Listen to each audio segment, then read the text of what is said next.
बिस्मिल्लाहिर्रहमानिर्रहीम। अस्सलाम वालेकुम। मैं हूं अहमद अकरम खोसो।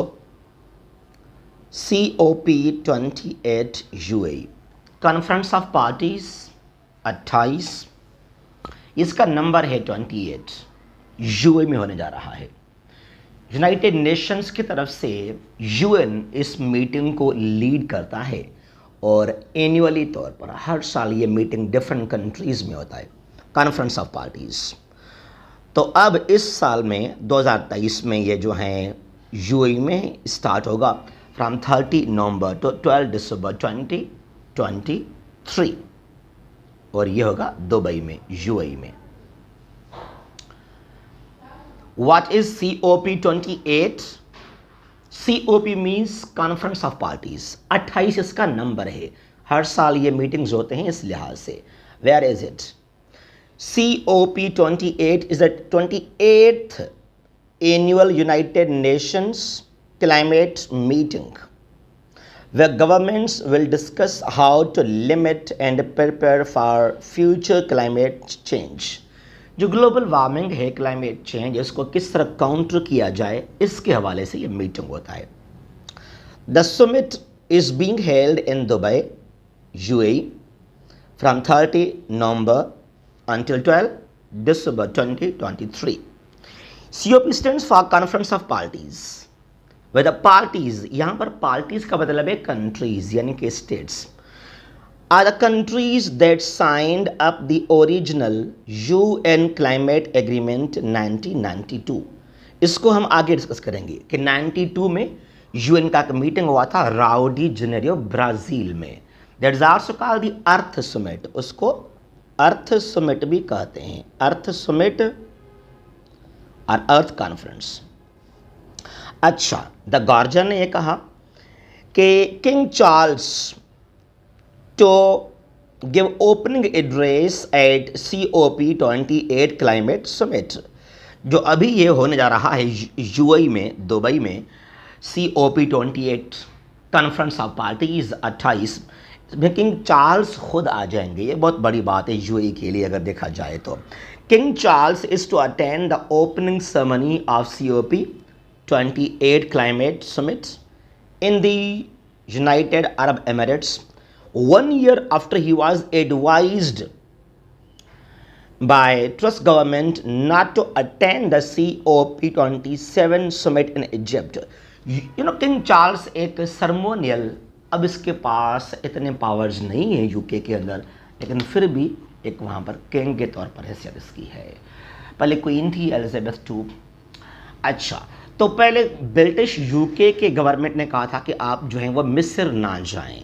ये लास्ट टाइम हुआ था 2022 में हुआ था COP27 शर्म शेख में, मिस्र के अंदर, तो वहाँ इसको रोका गया था। वहाँ पर Charles will deliver the opening address at the World Climate Action Summit, a gathering of global leaders at the start of COP28, in his first major speech on the climate crisis since becoming monarch।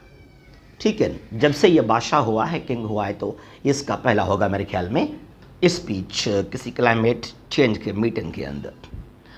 Why is COP28 important? ये meeting जो Dubai में होने जा रहा है क्यों इतना important है? देखिए ज़रा, COP28 इसलिए इम्पॉर्टेंट है कि जो पेरिस एग्रीमेंट हुआ था 2015 में, और वो हुआ था एक्चुअली, वो था COP21 था। अब पेरिस एग्रीमेंट को हमने पहले ही डिस्कस किया है, उसको लाजमी आप समझिएगा हमारे वीडियो के अंदर, ठीक है। अच्छा, ये यूएई है जहाँ पर जो है COP28 होने जा रहा है इस मर्तबा। Middle east, this is the UAE, यहाँ पर ये होगा इस मर्तबा जो है COP28। अब ये मैंने कहा था 27 हुआ था शर्म शेख में, COP27 conference of parties 27 was held in November 2022 in Sharm Sheikh, Egypt. ये यहाँ पर ये मिस्र है, अफ्रीका में। ये जो सिनाई पेनिनसुला है बिल्कुल यहाँ, इसका जो साउदर्न साइड है, टिप है, यहाँ पर हुआ था।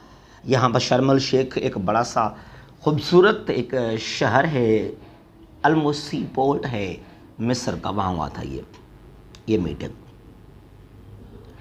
अच्छा, 2015 में COP21 हुआ था पेरिस के अंदर, बड़ा मशहूर हुआ था ये पेरिस एग्रीमेंट।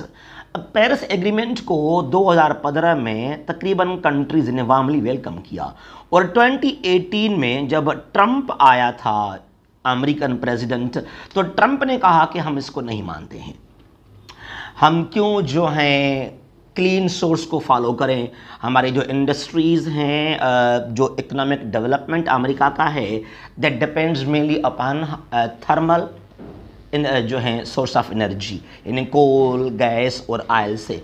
तो इसके लिए अगर हम इनको बंद करेंगे तो हमें जो हमारी इकनॉमी है वो काफ़ी डैमेज होगी। तो इसके लिए जब अमेरिका ने यहाँ से खुद को पुल आउट किया, खुद को यहाँ से विथड्रॉ किया पेरिस कॉन्फ्रेंस से, अब अमेरिका इतना बड़ा कंट्री है, अगर वो एग्रीमेंट को ना माने तो फिर कौन मानेगा इस एग्रीमेंट को। तो इसके लिए जो पेरिस एग्रीमेंट था, फिर इसकी जो वैल्यू है वो काफ़ी ख़त्म हो गई। तो अभी दोबारा जो है conference of parties 28 Dubai UAE में जो है अभी, वहाँ पर ये चांसेस हैं कि पेरिस एग्रीमेंट को दोबारा इम्प्लीमेंट किया जाए प्रॉपरली। अच्छा, ये ज़मीन, द अर्थ बिफोर इनके प्री इंडस्ट्रियल रिवॉल्यूशन 1750 में, 1750 में, in the latter half of the 18th century यहाँ दुनिया में आया था इंडस्ट्रियल रिवॉल्यूशन। उससे पहले की बात है, बिफोर 1750 बहुत ही जरखेज़, बहुत ही ग्रीन था पूरा अर्थ, ज़मीन, हर जगह पर यहाँ पर जो है greenery, pure atmosphere, environment, there was no pollution, no noise, और ग्रीनरी यहाँ पर था, सब कुछ माहौल ठीक था। फिर यहाँ पर क्या हुआ, फिर यहाँ पर इंडस्ट्री बनाए गए, और ये जो हैं जब ये इंडस्ट्री, जो पहले एग्रीकल्चरल कंट्रीज़ थे, फिर वहाँ पर आ गया इंडस्ट्रियल मैन्युफैक्चरिंग, सनअतकारी हुई, तो फिर यहाँ से ये जो हैं एटमॉस्फेयर को काफ़ी डैमेज किया गया। The volume of green house gases is increased a lot. ये कार्बन डाइऑक्साइड या मेथन या जो हैं क्लोरोफ्लोरोकार्बन्स, और ये जो हैं ये आपके पास असरात हैं ग्लोबल वार्मिंग के, ग्लेशियर्स मेल्टिंग होना शुरू हो गए। तो फिर UN ने क्या किया, ये 2 UN के एजेंसियां हैं, WMO, UNEP, इन्होंने 1988 में क्या किया, ये इदारा बनाया IPCC, intro governmental panel on climate change.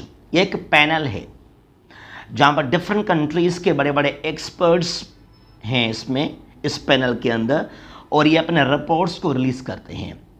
इनका जो है सिक्स्थ असेसमेंट रिपोर्ट रिलीज़ हुआ था 2022 में, ठीक है ना, उसको लाजमी आप पढ़िएगा। लेकिन फेमस हुआ था fifth assessment report released in 2014, उसको लाजमी आप पढ़ना। तो ये काफ़ी अच्छा काम कर रहा है IPCC अबाउट ग्लोबल वार्मिंग। अच्छा, उसके बाद क्या हुआ, यूनाइटेड नेशंस की तरफ से एक मीटिंग बुलाया गया था 1992 में, कहाँ पर, राओ डी जेनेरो, ब्राज़ील में, जहाँ पर ना एक एग्रीमेंट साइन किया गया था, उसका नाम था United nation framework convention on climate change, UNFCCC। दोबारा सुनिएगा, United Nations framework convention on climate change, UNFCCC। अब इस एग्रीमेंट को जिन कंट्रीज ने साइन किया उनको हम कहते हैं पार्टीज या कंट्रीज, ठीक है। तो उसके बाद क्या हुआ, हर साल में डिफरेंट कंट्रीज में मीटिंग्स हुए, कॉन्फ्रेंसेस हुए। तो फिर क्या हुआ था, पहला मीटिंग हुआ था 1995 को, कहां पर, बर्लिन, जर्मनी के अंदर, UN convention on climate change 95।